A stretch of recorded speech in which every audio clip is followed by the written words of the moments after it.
covering the northern Bahamas. You're watching the Bahamas Tonight, Northern Edition. The Caribbean Development Bank set to host their annual 3-day residential program.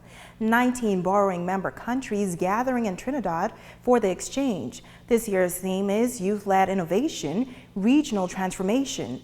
The Bahamas is represented by a graduating student of Lucayan International School. Megan Shepard reports. 18-year-old Sabrina Brown is a graduate of Lucayan International School, and she is getting ready to travel to Trinidad to represent the Bahamas at the Vibes in Youth Empowerment Program hosted by the Caribbean Development Bank. Brown says she is excited to share her ideas for national and regional development. And it's basically a platform that a platform for youth engagement, youth development, and youth innovation on economic and social levels. So it's unique because it facilitates communication between the Caribbean youth and the Caribbean Development Bank.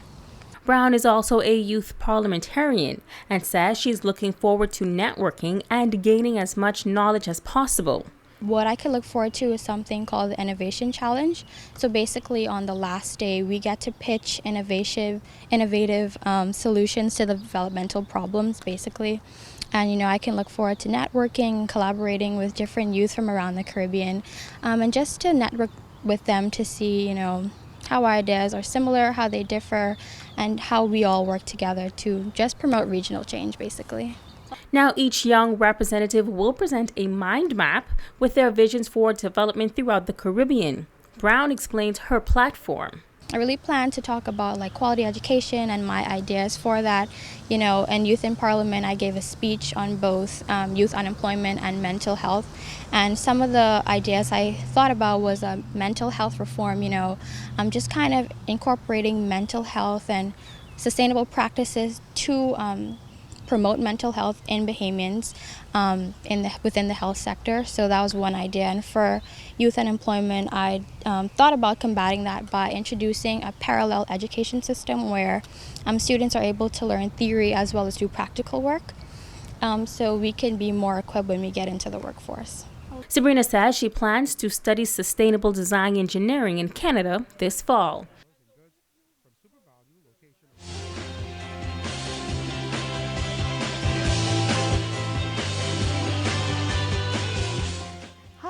I'm Dr. Monique Pratt. CL asked, I have lupus and my husband and I want to have children. Will having lupus interfere with me getting pregnant? Thanks for your interesting question, CL.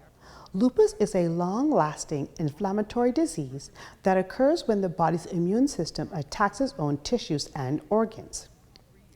Although women with lupus have a greater chance of experiencing pregnancy complications, most women can safely become pregnant and have babies who are healthy. The journey towards a healthy pregnancy and a healthy baby begin before you become pregnant. This is why regular prenatal exams are important, especially for women with lupus. Many potential problems can be prevented or treated if they are addressed early. Some problems that can occur during pregnancy that you should be aware of are lupus flares, hypertension complications, miscarriages, and preterm delivery. If you're thinking about pregnancy, it's important that you ensure that your lupus is under control. Review medications with your doctor, as some of them may not be safe to take during pregnancy, and choose an obstetrician who is an expert in managing high-risk pregnancies. I'm Dr. Monique Pratt, and this has been Ask the Doctor. Don't go away. A look at sports is next, right after this break.